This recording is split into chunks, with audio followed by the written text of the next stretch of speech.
If I asked you what is the best way to find out how great a player's season was, what answer would you give? Disposals per game, Brownlow votes, maybe even Supercoach or AFL fantasy scores? What if I told you we could calculate how good a player's season was using player rating, a stat that measures the total output and efficiency for any player in any game? Now, unfortunately, it was only created in 2012, meaning any seasons before that are unable to be tracked, but you could consider 2012 and beyond to be a new era of AFL, the 18-team era. So in this video, we're going to find the greatest individual season ever since 2012. Before we jump right into the greatest individual season ever, we're going to answer these questions. Who was the best player last year in terms of player ratings? How underrepresented are forwards, defenders and rucks with player ratings? Is player rating associated with the Brownlow medal? And which player under the age of 21 has had the greatest season?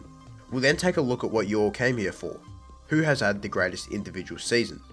But we should also note that we are answering another larger question. How accurate are player ratings? Do player ratings tell the full story when it comes to measuring a player's greatness? This is a chart containing the top 100 players of 2023 in terms of player rating.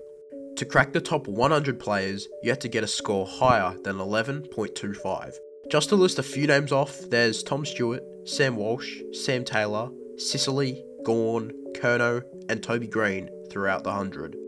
Going into our top 10, we have Errol Goulden, Zach Merritt, Jack Sinclair, Clayton Oliver, Noah Anderson, Tim English, Christian Petrarca, Zach Butters, Tom Liberatore II, who is definitely the most surprising yet underrated player on this list, and above all of them, of course, we have Nick Daicos. I'm kidding, it's Marcus Bontempelli, but he's not here, he's all the way up here. He had a score of 18.71, nearly 2 whole points ahead of Libba, and 7.5 points ahead of 100th place. Now, do you guys see a trend with these players? Sinclair runs off half-back, Tim English is a ruckman, and the rest are all predominantly midfielders. So let's have a look at how many of the top 100 players of last season are midfielders. As we can see, midfielders make up nearly half of the top 100. Ruckmen are also favoured as there are so few rucks in the AFL compared to all other positions, yet take up a good chunk of the top 100. Dan Houston, who was 24th overall, and James Sicily, who finished 35th overall, were the next highest defenders after Jack Sinclair, and Shea Bolton led forwards, finishing 18th overall, and Toby Green, Charlie Curnow, and Taylor Walker followed him, taking up the 25th, 26th, and 27th position overall from the top 100. So midfielders are much more represented in player ratings, a bit like Supercoach scores, AFL fantasy scores, and pretty much every other statistical category that measures a player's performance. And I think the reason is simple. Midfielders just do more. They cover more ground, they touch the ball more, they're always at contests, they kick goals and defend. This is why they're favoured in nearly every award, from the best and fairest to the Brownlow medal.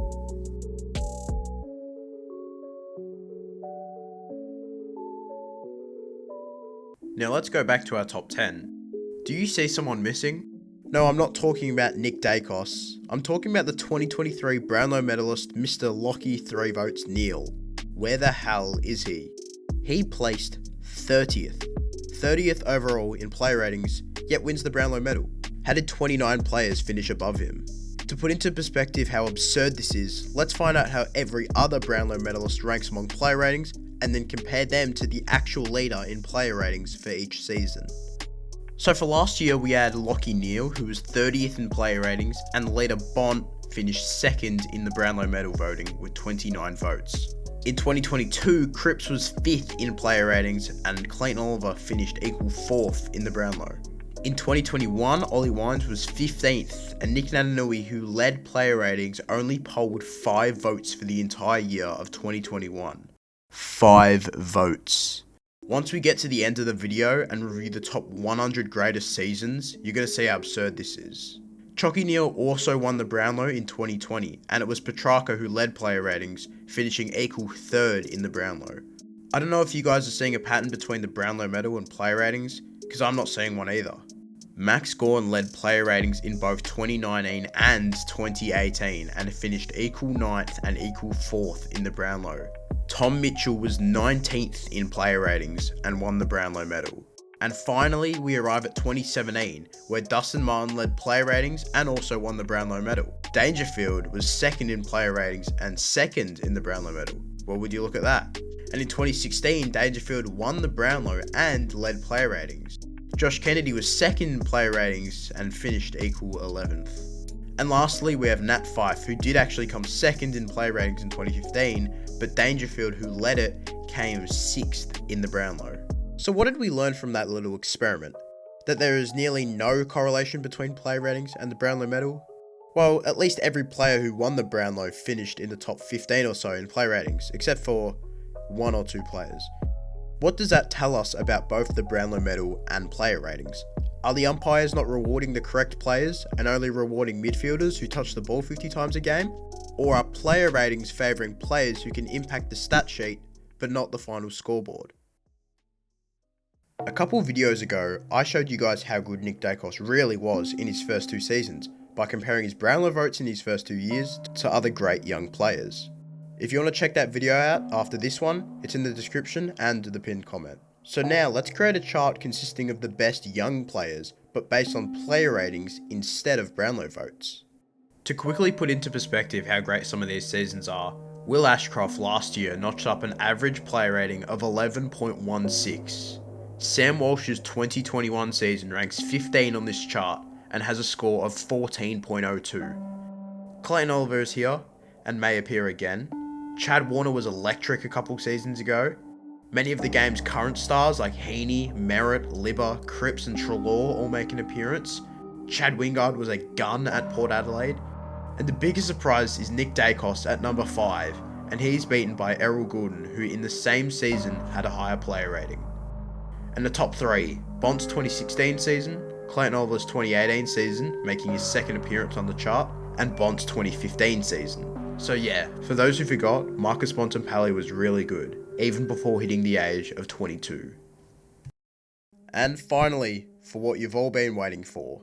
This is a chart showing the top 100 individual seasons of the last 12 years according to AFL player ratings. Jack Sinclair's 2023 season and Jack McRae's 2019 season are the benchmarks for what it takes to have a top 100 season, having a player rating of just under 16. Go up the chart and you'll see some familiar faces. Chris Judd, Dane Beams and Sam Mitchell. Tom Rockcliffe, the ball magnet, is here. He's in a Port Adelaide Guernsey because I couldn't find a good photo for him in his Brisbane Guernsey. Some ruckmen like Max Gawn, Nick Nat and Timmy English's 2023 season make the top 100. The great Rory Sloane, who just retired, had a couple great seasons. Remember Kieran Jack? Well, he's on this list twice. So is Boomer Harvey. Sirioli's 2012 season was good enough to make it. And champions like Dane Swan, Christian Petrarca and Nat Fyfe make an appearance. Now as we move up the chart, we enter the top 40 odd seasons. The elite seasons. Jake Stringer's 2021 season at the Bombers is somehow up here. Lance Franklin has 2 seasons up here, one at Hawthorn and one at Sydney. Robbie Gray is up here twice. Grundy is up here twice. Josh Kennedy is as well. There's a few Selwood seasons and some reoccurring stars like Clayton Oliver, The Bont and Pendlebury. And to round out this cluster of elite seasons, we have Ryan Griffin's 2013 season and Joe Watson's 2012 Brownlow medal season. And now we enter the superstar zone. Fyfe and Gawn in 2019, Fyfe of course winning the Brownlow medal that year. Marcus Bontempelli last year, who probably should have won the Brownlow. Fyfe and Dangerfield in 2015, and Nick Nat's 2021 season. Remember when I said he only polled 5 votes?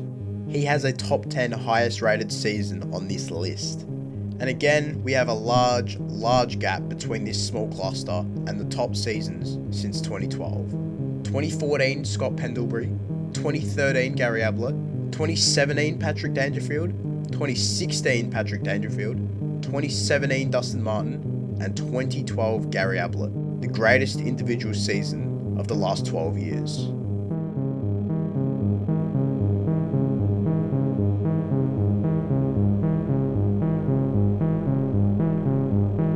How is he this good? How can an individual dominate a sport so much that he has 3 of the top 6 greatest individual seasons? In a sport that rarely favours individual performance and leads towards team chemistry, depth and structure. Looking at hours of highlights consisting of the best players in the past couple decades, Ablett stands out above the rest. Show anyone a game from 2009 or 2014 and they'll agree that the bald-headed little master is the best player on the field. Could you imagine if player rating was tracked before 2012? For those of you who don't know, Ablett was favoured to win the Brownlow in 2007, 2008 and 2009. He won the Players MVP in 2007, 2008, 2009, 2012 and 2013, and the Coaches MVP in 07, 08 and 09, along with winning the Brownlow in 2009 and 2013.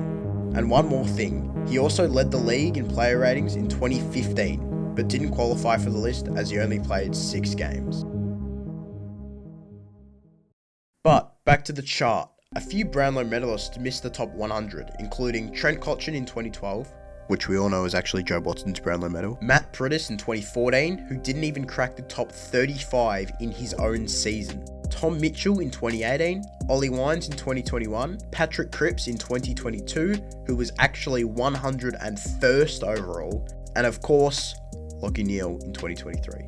67 out of 100 players made the All-Australian team in the same year that they were in the top 100. However, Joel Selwood's 2012 season, Robbie Gray's 2016 season, and Marcus Bontempelli's 2022 season were the 3 highest rated seasons that didn't make an All-Australian team. The most common year on this list was 2012 with 15 appearances, followed by 2021 and 2014 with 11 each. And the least common years was actually 2022 with only 4 players, and then 2020, which was obviously COVID year.